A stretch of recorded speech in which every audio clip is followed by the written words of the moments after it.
मला असं वाटतं की संजय शिरसाटने किती वेळा बीफ बिर्याणी खाल्ली असेल, आजही खात असेल. हे नाटक आमच्या समोर दाखवू नका की बीफचा आम्ही विरोध करतो, हे करतो गपचूप किती वेळा खाल्लं असेल. त्यांचं बिल आम्ही काढलं तर त्यांच्या किचनमध्ये जाऊन बघितलं तर तेही सापडतील आपल्याला. हे काय राजनीतीसाठी काही संजय राऊतांनी काढलं, त्यांना विरोध संजय शिरसाटांनी केला. नाही, पण संजय शिरसाट नाही खात असेल का? तुम्हाला काय वाटतं की किती वेळा खाल्लं असेल कबाब बबाब त्याने सगळं खाल्लं असेल. आणि हे की सर्वप्रथम तर मी ओवैसी साहेबांचा धन्यवाद देतो की त्यांनी माझं नाव डिक्लेअर केलं आणि माझ्यासोबत अजून 4 लोकांचं नाव डिक्लेअर केलेले आहे. म्हणजे हे कन्फर्म इलेक्शन लढणार होते याच्यामध्ये काही दुमत नाही आहे. कारण आमचे 2 सिटिंग MLAs आहे, त्याच्यामध्ये एक मालेगावच्या आणि एक धुलियाचे. आणि फारुख शाब्दीनेही मागच्या वेळी इलेक्शन लढलो होतो आणि खूप चांगलं त्यांनी कामगिरी केली होती. तर त्या अनुषंगाने हे जे 5 कॅन्डिडेट डिक्लेअर करण्यात आलेले आहे हे एक सुरुवात आहे. आता आम्ही फ्रायडेपासून परवापासून आमची फॉर्म डिस्ट्रीब्युशनची प्रक्रिया सुरू करणार आहे. जे जे इच्छुक आहे त्यांनी ते फॉर्म्स इथून कलेक्ट करायचं आहे. त्याची काही फीस आहे ते MIM पार्टीच्या जे हैदराबादच्या हेडक्वार्टर आहे त्याच्यामध्ये ते फीस डायरेक्टली DDच्या आधारावर ते फीस जमा करण्यात येईल. आणि एक डेट आम्ही फ्रायडेला ठरवणार आहे की या डेटपर्यंत आम्ही जे जे इच्छुक उमेदवार आहे त्यांनी आपले फॉर्म्स भरून ते सबमिट करायचं आहे. आणि ते सगळे फॉर्म्स जे आहे ते ओवैसी साहेबांकडे पाठवण्यात येईल आणि त्याच्यानंतर ते निर्णय घेतील. फॉर्म सगळ्यांना घ्यायचा आहे. समजा माझं नाव डिक्लेअर झाला असे तरीसुद्धा ते फॉर्म मलाही घ्यावं लागणार आहे. आणि त्याच्यानंतर ओवैसी साहेब ठरवतील की कोणाला तिकीट द्यायचं कोणाला नाही द्यायचं. 5 जागा जाहीर झालेल्या आहेत, मात्र तुम्ही प्रदेशाध्यक्ष आहात. आणखी किती जागा लढवणार तर सगळेच मतदारसंघात तुम्ही निवडणूक करणार? नाही, मी जसं म्हटलेलं आहे की आम्ही जे हे प्रस्ताव दिलेला आहे महाविकास आघाडीला, त्यांची आम्ही वाट बघितलेली आहे. पुन्हा त्यांच्याशी आम्ही संपर्क साधणार आहे एका पत्राद्वारे. कारण आम्हाला असं सांगण्यात आलेलं आहे, काही नेत्यांनी सांगितलेले आहे की मीडियाच्या वतीनेच आम्हाला सांगण्यात आलेलं आहे की आम्हाला काही अलायन्स करायचं आहे. त्यांनी सांगितलेलं आहे आम्हाला काही असा फॉर्मल पत्र मिळालेलं नाही आहे पार्टीच्या वतीने. तर मला असं वाटतं की हे सगळं जे आहे ना ते एक्सक्युजेस आहे, एक्सक्युजेस देणं. त्याने स्पष्टपणे सांगावं की आम्हाला पाहिजे MIM सोबत जाण्यात इच्छुक आहे किंवा नाही आहे. मी मीडियाच्या वतीने आपल्यापर्यंत पोचलो, तुम्हीही माझ्या मीडियाच्या वतीने तुम्ही पोचले असते की नाही बाबा तुम्ही लिहितमध्ये आम्हाला द्या, आम्ही दिलं असतं. पण आपल्याला काही जेव्हा करायचं नसतं ना तर फक्त असे एक्सक्युजेस देण्याचं हे कारण आहे. तरीसुद्धा त्यांनी जे सांगितलेले आहे की आम्हाला काही फॉर्मल असं पत्र मिळालेलं नाही आहे, तर ते फॉर्मल लेटरही आम्ही तयार करू आणि त्यांना पाठवू. आम्ही कोणताही प्रयत्न सोडणार नाही आहे. कारण आम्हालाही माहीत आहे की भारतीय जनता पार्टीला एकनाथ शिंदे आणि अजित पवार साहेबांना आपल्याला महाराष्ट्रामध्ये पराभव करायचं असेल तर आमचीही प्रामाणिक इच्छा आहे की कोणत्याही रीतीने म्हणजे काहीही एक्सक्यूज पुढे कुणाच्याही समोर असायला नको की याच्यामुळे हे झालेलं आहे, त्याच्यामुळे हे झालेलं आहे, आम्ही सीट्स लढलेलं आहे. आता आम्ही तुम्हाला प्रामाणिकपणे आमची इच्छा व्यक्त केलेली आहे की आम्हाला तुमच्यासोबत यायचं आहे. आता हे बॉल तुमच्या कोर्टामध्ये आहे की तुम्हाला काय निर्णय घ्यायचं आहे. तुम्ही एकदा स्पष्ट करून टाका, तुमचे मोठे नेते आहे की हो किंवा नाही आहे. त्याचा आता म्हणजे असं आम्ही किती वाट पाहणार तुमचं. तर आम्ही आमची प्रक्रिया सुरू करणार आहे.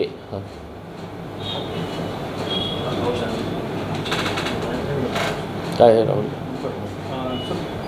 जागा किती लढवणार हे सांगितलं महाराष्ट्रभरामध्ये? आता ते याच्यावर निर्भर असणार आहे की समजा MVA सोबत आम्ही गेलं, काही ठरलं तर आम्ही जे सीट्स आहे, कारण आम्हालाही माहीत आहे की अलायन्समध्ये कुठेतरी कोणाला कॉम्प्रोमाइज करावं लागतं. म्हणजे आज आपल्या शहराचा तुम्ही बघितलं असेल की सीट्स एका पार्टीला सुटणार तर 2 पार्टीजचे जे कार्यकर्ते आहे त्यांना ते ॲडजस्ट करावं लागत आहे. आता हे चौथी पार्टी ही आली तर आम्हालाही माहीत आहे की अलायन्समध्ये सगळ्यांना सगळं सीट्स लढता येत नाही. तर त्या अनुषंगाने आम्ही त्या वेळी निर्णय घेऊ. तरी किती जागा तुम्ही मागणी नाही आता नाही आम्ही तर MVA सोबत गेलं तर आमची तयारी आहे की खूप लिमिटेड सीट्स आम्ही लढणार आहे. आणि समजा नाही झाली तर आम्हालाही माहीत आहे की आजची जी परिस्थिती आहे त्या परिस्थितीमध्ये हे जे सगळं पक्ष लढणार आहे त्याच्यामध्ये आमच्या चान्सेस खूप चांगले आम्हाला वाटत आहे. एकटंही लढलं तर MIMला खूप मोठा स्कोप आता निर्माण झालेला आहे. तरीसुद्धा आम्ही तुमच्याकडे येण्यास इच्छुक आहे हे तुम्हाला कळायला पाहिजे. नाहीतर आम्ही तसंही आमचे जितकं सीट्स निवडून यायचं आहे ते निवडून येणारच आहे एकटंही आम्ही लढलं तर. आता एकदा आमची इच्छा काय आहे की तुम्ही प्रामाणिकपणे आमच्यासोबत बसा तर सही, बसून चर्चा करा. तुम्ही तसंही म्हणजे आम्हाला असं सांगण्यात आलेलं आहे की NCP आता कोणी केरळची एका मुस्लिम पार्टीला इथे आणणार आहे. म्हणजे याचा अर्थ हे झालेला आहे ना की तुम्हाला फक्त हिरवा झेंडा कुणात पाहिजे म्हणून ते मग ते त्यांना बोलवत आहे. आमची ताकद काय आहे हे तुम्हाला कळत नसेल तर तुम्ही आम्हाला एकदा स्पष्ट करून सांगा की काय तुमची ताकद आहे तुमच्या निवडणुकीमध्ये दाखवा. तर आम्ही दाखवायला तयार आहे. मला आमची प्रामाणिक इच्छा जे म्हटलेलं आहे की आम्हाला MIM पक्ष हे भारतीय जनता पार्टी आणि एकनाथ शिंदे साहेब महाराष्ट्राचं कशा वाटोळं केलेले आहे त्याच्यामुळे आम्ही तुमच्याकडे वारंवार येत आहे. म्हणजे आम्ही इतकं लाचार नाही झालेले आहे की तुम्ही नाही दिलं तर आम्ही घरी बसणार आहे करके. म्हणजे एकदा तुम्ही स्पष्ट करून द्या की तुमची ताकद दाखवून द्या तर आम्ही दाखवून देऊ.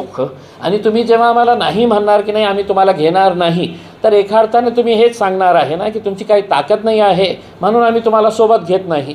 म्हणजे एकदा तुम्ही स्पष्ट केल्यानंतर मग आमची ताकद काय आहे आम्ही दाखवायला तयार आहे. अंबादासांनी मागं असं म्हटलं त्यांना जेव्हा तुमच्याबद्दल प्रश्न विचारला ते बोलले की आमचा MIMला महाविकास आघाडीत घेण्याला विरोध आहे, आम्ही नाही त्यांना आघाडीत घेण्याचा. ठीक आहे ना. उसमें म्हणजे काय आहे की अंबादास दानवे दुसऱ्या हे लेवलचे नेते आहे. त्यांचे जे अध्यक्ष आहे एकदा त्यांनी स्पष्ट करून सांगावा. उद्धव ठाकरे साहेबांनी सांगावा आम्हाला की नाही आम्ही निर्णय घेतलेला आहे की तुम्हाला नाही पाहिजे. आणि तसंही म्हणजे आमची इच्छा हेच आहे की काँग्रेस आणि राष्ट्रवादी मुस्लिमांचं मतं घेणारी जे पक्ष आहे ते आपल्याला सेक्युलर म्हणणारे जे आहे ते तसंही शिवसेनासोबत गेलेले आहे. मग शिवसेनासोबत जाताना तुम्हाला MIM पक्ष तुम्हाला अनटचेबल कसं वाटतं, अछूत कसं वाटतं की नाही आपल्याला यांना हात लावायचंच नाही आहे. म्हणजे एका अर्थाने हे दोघं पक्षांनीही ठरवलेले आहे की आम्हाला या समाजाचा फक्त मतं पाहिजे, त्यांची लिडरशिप नको व्हायला पाहिजे. आणि एकदा तुम्ही बोलून द्या ना आम्हाला. कशाला की आम्हाला लिहितमध्ये आणलेलं नाही आहे, काही फॉर्मल इन्व्हिटेशन आम्हाला मिळालेलं नाही आहे मीडियाकडून. अरे मी मीडियामध्ये आलो असतं, तुम्ही मीडियामध्ये बोलायला पाहिजे होतं की नाही. एकदा आम्हाला पत्र आलं तर आम्ही त्याच्यावर विचार करू की फक्त एक्सक्युजेस द्यायचं आहे. तर आम्ही असा खूप जास्त दिवस आम्ही थांबू शकलो नसतं म्हणून आम्ही आत्ता फ्रायडेपासून आमच्या फॉर्म डिस्ट्रीब्युशनची प्रक्रिया सुरू करणार आहे. आणि तरीसुद्धा आम्ही टाईम देत आहे त्यांना. तरीसुद्धा आम्ही त्यांना काँग्रेस राष्ट्रवादी काँग्रेसला आम्ही टाईम देत आहे की तुम्ही याच्यावर विचार करा आणि आम्हाला सांगा की काय निर्णय आहे. महाविकास आघाडीसोबत तुमचं जमलं नाही तर पाठीमागे ज्यावेळेला तुम्ही वंचितसोबत एक वेगळा प्रयोग केला होता त्या प्रयोगाचा काही पुनर्विचार होणार आहे का किंवा नाही. याच्या बाबतीत ही आदरणीय बाळासाहेब आंबेडकरांनी अनेकदा हे सांगितलेले आहे की आम्हाला MIM सोबत जायचं नाही आहे, आम्ही जाणार नाही आहे. मग त्यांनी वेगळं लढावं, आम्ही वेगळं लढतो. तत्सम तसा काही पर्याय नजरेसमोर आहे, त्या स्वरूपाचा काही पर्याय तुमच्या नजरेसमोर आहे? आता सध्या तरी काही नाही आहे. पण काय आहे की येणाऱ्या दिवसामध्ये अनेक जे आपल्याला मोठे पक्ष म्हणणारे जे आहे त्यांचे मोठे नेते कशा या डालवरून त्या डालवर उड्या मारणार आहे आपल्याला बघायला मिळणारच आहे. कोणीही थांबायला तयार नाही आहे. विधानसभेचं इलेक्शन असं असतं की एक नेता 5 वर्ष तयारी करतो आणि ऐनवेळी त्याला सांगण्यात येतं की नाही रे बाबा, हे सेट आपल्याला सुटणार नाही आहे, हे सीट ते आपल्या जे अलायन्स पार्टनर आहे त्यांना देण्यात येतं आहे. मग अशा वेळी त्या नेत्याला असं वाटतं की मी माझं 5 वर्ष कशाला वाया घालू, तर ते कुठे ना कुठे जंप करतो, दुसऱ्या पक्षामध्ये जाण्याचा प्रयत्न करतो. नाही मिळालं तर एकटा आपण इंडिपेंडंट लढण्याच्या तयारीत असतो. मग असे अनेक नेते आमच्याकडेही येणार आहे की आम्ही तुमचं तिकीट घेण्यास तयार आहे. साहेब, राज्यामध्ये सत्तेतले विरोधातले मिळून असे काही तिसरी आघाडीच्या चर्चा सुरू आहेत. नेते एकत्र येऊन लोकांच्या समस्या सोडवतात, जसे की बच्चू कडू असतील, छत्रपती संभाजी महाराज असतील किंवा राजू शेट्टी असतील, यांनी तिघांनी एकत्र येऊन असं जर तिसरा पर्याय जर तुमच्या समोर आला तर एमआयएम यामध्ये सामील होईल का? जर महाविकास आघाडी आला तर नक्की. मी पहिलेही याच्या बाबतीत बोललेलो आहो की म्हणजे लोक त्रस्त झालेले आहे. जे प्रस्थापित अलायन्स जे आहे ते सत्ताधारी असू द्या किंवा विपक्षामध्ये महायुती असू द्या किंवा महाविकास आघाडी असू द्या, लोकांना असं वाटतं की आपल्याला एक थर्ड पर्यायही आवश्यक आहे. काही कॉन्क्रीट झाला तर नक्की आम्ही त्याच्या बाबतीतही पॉझिटिव्ह राहू. एक महत्त्वाचे 2 सण सोबत आलेले आहेत, मोहम्मद पैगंबरांची जयंती असेल व गणेशोत्सव. तर राज्यामध्ये अनेक ठिकाणी मुस्लिम बांधवांनी 2 पाऊल पाठीमागे आलेले आहेत आणि त्या दिवशी तो उत्सव साजरा न करता त्या कोणी 2 दिवसामध्ये धुळ्यामध्ये किंवा मुंबईमध्ये आणि नाशिकमध्ये देखील 3 तास अगोदर काढणार, अशा पद्धतीचं नियोजन आहे. त्यामुळे कुठेतरी एक जो बिघडत चाललेला जातीय सलोख आहे, यामुळे एक चांगला उदाहरण या समोर आलेलं आहे. संभाजीनगरमध्ये असंच तुम्ही पुढाकार घेणार का? नाही, तुम्ही मागच्या वर्षीही अशीच परिस्थिती निर्माण झाली होती. त्यावेळीसुद्धा मुस्लिम समाजाने खूप एक चांगली भूमिका घेतली होती की आपल्याला 2 मोठे सण आहे. हिंदू समाजासाठीही गणपती विसर्जनाचा मोठा सण असतं आणि आमच्यासाठी तर पैगंबर मोहम्मद याच्या बाबतीत काही असू द्या हे मोठंच असणार आहे. तरीसुद्धा मुस्लिम समाजाने पूर्ण महाराष्ट्रामध्ये चांगले निर्णय घेतले होते आणि यावेळीसुद्धा अनेक शहरामध्ये असे निर्णय घेण्यात आलेला आहे पोलिसांशी चर्चा करून. अच्छा, याच्या बाबतीत मी काही निर्णय घेण्यासाठी हे नाही आहे, जबाबदार नाही आहे. कारण सगळीकडे जेव्हा मोर्चे निघतं तर त्याची एक कमिटी असतं. आपल्याकडेही एक कमिटी आहे, डॉक्टर मुर्तुजा त्याचे चेअरमॅन आहे. त्यांच्यासोबत पोलिसांचीही चर्चा झाली होती. मागच्या वेळी काहीतरी जमत नाही होता म्हणून पोलिसांनी मला सांगितलं होतं की आपणही मध्यस्थी करून, तर त्यावेळी आम्ही मध्यस्थी केली होती. ते कमिटीचे सगळे सदस्य आणि पोलिसांसोबत चर्चा केली होती आणि त्या अनुषंगाने एक कमिटी असल्यामुळे मला ते निर्णय घेण्याचा अधिकार नाही आहे. मी कमिटीलाही विनंती करणार आहे की कुठल्याही प्रकारचं असं टेन्शन होऊ नये की एका दिवसात आपल्याला सगळं काही करायचं आहे, तर त्याच्या बाबतीत त्यांनीही विचारपूर्वक निर्णय घ्यावा. मुख्यमंत्री भाषणात म्हटले की लाडली बहीण योजनेमुळे दुसरे योजना जे आहेत दुसरे ते राखडले जातात, त्यांनी सांगितलेलं आहे. सांगितलं भाषणात स्वतः. हां, तर सगळ्यांना माहीत आहे ना. आणि मुख्यमंत्रीने हे पण सांगायला पाहिजे होतं की आम्ही हे आमची बहिणीचे लाड जे आहे ते फक्त 3-4 महिन्यासाठीच करायचे आहे. त्याच्यानंतर आमच्याकडे पैसेही नाही आहे आणि समजा आम्हाला हे स्कीम पुढे ढकलायचीच असेल तर सरकारी कर्मचाऱ्यांच्या पगारातून पैसे कापण्यात येतील, त्यांच्या बोनसचे पैसे कापण्यात येतील आणि दुसरी जे राज्य सरकारची जे स्कीम्स आहे ते त्याचा फटका शेतकऱ्यांवर बसू शकतं, त्याचा फटका इंडस्ट्रीजवर बसू शकतं. ते बहुतेक राज्याचे जे टॅक्स वसूल करण्यात येतं त्याच्यामध्ये खूप मोठ्या प्रमाणात वृद्धी करण्यात येईल. कारण तुम्हाला तुमच्या लाडली बहिणींना खुश करण्यासाठी ते पैसे तुम्हाला द्यावं लागणार आहे. तर मला काहीही आश्चर्य वाटलं नाही जेव्हा मुख्यमंत्री साहेबांनी असं म्हटलेलं आहे. सगळ्यांना माहीत आहे की आज महाराष्ट्र सरकारची तिजोरीवर किती मोठा हे पडलेला आहे. आणि फक्त मी बोलत आहे असं नाही आहे, अनेक IAS अधिकारी, सेक्रेटरी लेवलचे अधिकाऱ्यांनीसुद्धा हे रेड अलर्ट जारी केलेला आहे की आपल्या तिजोरीमध्ये काहीही पैसा शिल्लक राहणार नाही, पगार देण्यासाठीही आपल्याकडे पैसे शिल्लक राहणार नाही आहे. पण राजनीतीचा निर्णय आहे. राजनीतीसाठी त्यांना हे सगळं करावं लागत आहे. मीही समजू शकतो की मतदानासाठी काहीतरी सौदेबाजी हे करत आहे. तर बघा आता येणाऱ्या काळामध्ये योजनेसाठी त्यांना दबाव होता का कोणाला? कोणाचा दबाव नाही. त्यांनी हे बघितलं की मध्य प्रदेशमध्ये हे लाडली बहिणीला बघून त्यांना मत मिळाले होते, हे नक्की आहे. पण महाराष्ट्राची परिस्थिती तशी आहे का? त्यांचं फायनान्शियल इतकं ते ॲडजस्ट करू शकणार का? ते शक्यच नाही आहे. कारण महाराष्ट्रामध्ये शेतकऱ्यांचा खूप मोठी गंभीर समस्या महाराष्ट्रामध्ये आहे. सगळ्यात जास्त शेतकऱ्यांची आत्महत्या येथे होत आहे. पीक कर्ज कोणीही बँक द्यायला तयार नाही आहे. पीक विमा जे आहे त्याचे पैसे शेतकऱ्यांना मिळत नाही आहे. मग एका साईडला एका वर्गाला खुश करण्यासाठी तुम्ही हे जे लाडली बहीण योजना काढलेली आहे ते आमचे सर, पण दुसऱ्या साईडला तितकंच रोष जे आहे ते शेतकऱ्यांना आपल्याला बघायला मिळत आहे. तर कहाँ पे सबको खुश रख सकेंगे? उसके अंदर जेब में कुछ पैसा रहेगा तो ऐसा बांटते रहेंगे उसके अंदर. अब पैसा ही नहीं है जेब के अंदर, ठन ठन बजना शुरू हो गया है. तो अब इनको ही जवाब देना पड़ेगा कि कितने महीनों तक किस किस का लाड़ आप करने वाले हैं. तर या राजकीय पार्श्वभूमी होती जरंगे पाटलांच्या बाबतीत तुम्ही काही विचार करताय का? असं काही आहे का सगळीकडे?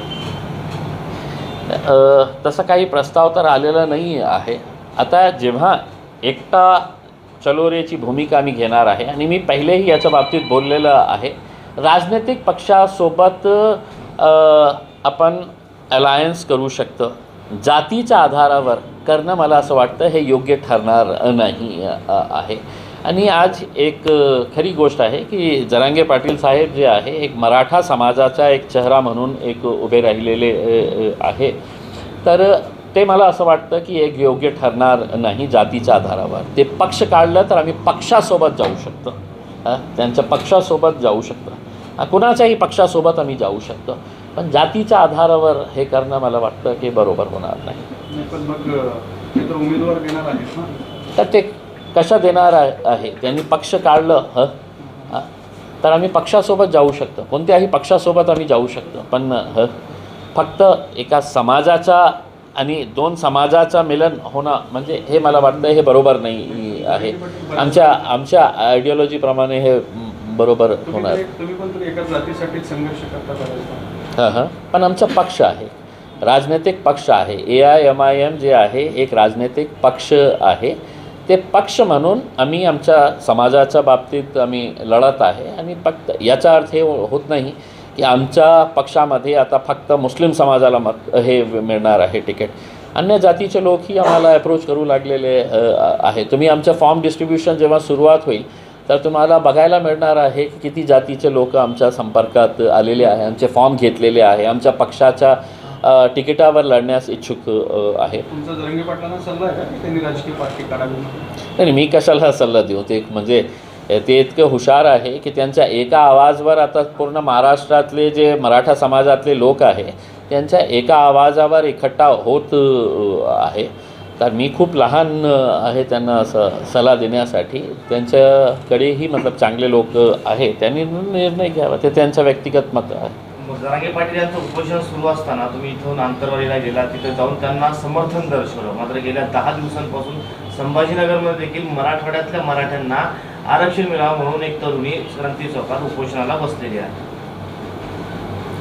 बघा, मी तर माझं मत स्पष्ट आहे की सरकार जे आहे आज महाराष्ट्रामध्ये कुणाची सरकार आहे तर भारतीय जनता पार्टी, एकनाथ शिंदे आणि अजित पवार साहेब. त्यांना निर्णय घ्यायचाच असेल की आपल्याला द्यायचंच आहे तर एका दिवसामध्ये ते निर्णय घेऊ शकतं. पण त्यांना द्यायचंच नाही म्हणून बिचारे इतकं वर्ष झालेले आहे ते अशाच त्यांना हे कमिटी स्थापित करतं, ते एक स्टडी कमिटी करतं. आता मंत्री येतो, मंत्री त्यांच्या कानामध्ये काहीतरी बोलतो. तर दुर्दैव आहे मला असं वाटतं की फक्त उल्लू बनवण्याचं हे काम सुरू आहे सरकारच्या वतीने. आणि जे विपक्षमध्ये बसलेले आहे त्यांचीही सरकार होती, ते आज ज्या प्रकारे सरकारवर हे बोट दाखवत आहे की हे करत नाही. मग माझा प्रश्न हे आहे की तुमचीही सत्ता होती, तुम्हाला द्यायला होतं तर तुम्ही त्यावेळी दिले असते. मग जेव्हा सत्तेमध्ये असते तर सगळ्यांना विसरून जायचं, विपक्षात आले की फक्त एकमेकांवर बोटं दाखवायचं काम करायचं. आता अनेक जे विरोधी पक्षामध्ये बसलेले लोक आहे त्यांना मी एक प्रश्न विचारतो की मुस्लिमांच्या बाबतीतही तुम्ही का निर्णय घेतला नाही जेव्हा आपली सत्ता होती? मुस्लिम आरक्षणाच्या बाबतीतही आपल्याला घ्यायला पाहिजे होतं ना. आमच्यासाठी तर कोर्टानेही होकार दिलेला होता, तर त्यावेळी तुम्ही घेतलं नाही काही निर्णय. आता सत्तेमध्ये आलेल्या लोकांवर बोटं दाखवायचं. सुशील कुमार शिंदे मागे गृहमंत्री होते देशाचे, त्यावेळेला त्यांनी लाल चौकात भाषण केलं. ते म्हणजे की एका व्यक्तीने मला सांगितलं भाषण करा, मी केलं, त्यामुळे मी लोकप्रिय गृहमंत्री झालो. काश्मीरला जाताना मला भीती वाटायची असं ते म्हणाले.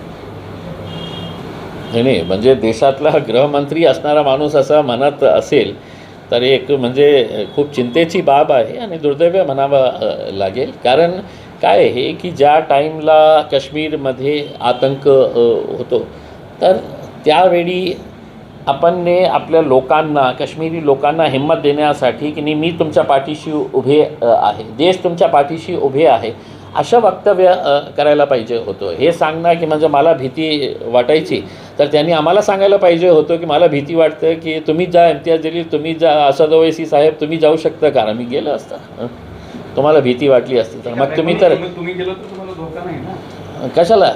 म्हणजे नाही, असं नाही आहे. म्हणजे हे सांगणं बरोबर नाही आहे. पुन्हा बीफवरून एक राजकारण सुरू झालं आहे. बावनकुळे यांच्या मुलाने जो अपघात केला होता नागपूरमध्ये, त्यावरून बोलताना संजय राऊत असं म्हणतात की बावनकुळेंचा जो मुलगा आहे संकेत बावनकुळे याच्या हॉटेल बिलामध्ये बीफ कटलेट आढळलेला आहे, त्यामुळे हेच काय यांचं हिंदुत्व. एकीकडे असं राऊत म्हणतात तर दुसरीकडे संजय शिरसाट त्यांना टोला लगावतात. त्यामुळे बीफवरून पुन्हा राजकारण सुरू झालं. काय वाटतं तुम्हाला? अरे मला असं वाटतं की संजय शिरसाटने किती वेळा बीफ बिर्याणी खाल्ली असेल, आजही खात असेल. हे नाटक आमच्या समोर दाखवू नका की बीफचा आम्ही विरोध करतो, हे करतो गपचूप किती वेळा खाल्लं असेल. त्यांचं बिल आम्ही काढलं तर त्यांच्या किचनमध्ये जाऊन बघितलं तर तेही सापडतील आपल्याला. हे काय राजनीतीसाठी काही संजय राऊतांनी काढलं, त्यांना विरोध संजय शिरसाटांनी केला. नाही, पण संजय शिरसाटने खात असेल का? तुम्हाला काय वाटतं की किती वेळा खाल्लं असेल कबाब वबाब त्याने सगळं खाल्लं असेल. आणि बावनकुळे साहेबांचे हे म्हणजे सगळ्यांना माहीत आहे की आज बीफवर जे ट्रेनमध्ये जे घटना घडलेली आहे हे खाणारे लोक वेगळे, सत्तेमध्ये बसलेले किंवा विपक्षातमध्ये बसलेले हे सगळे खाणारे लोक आहे.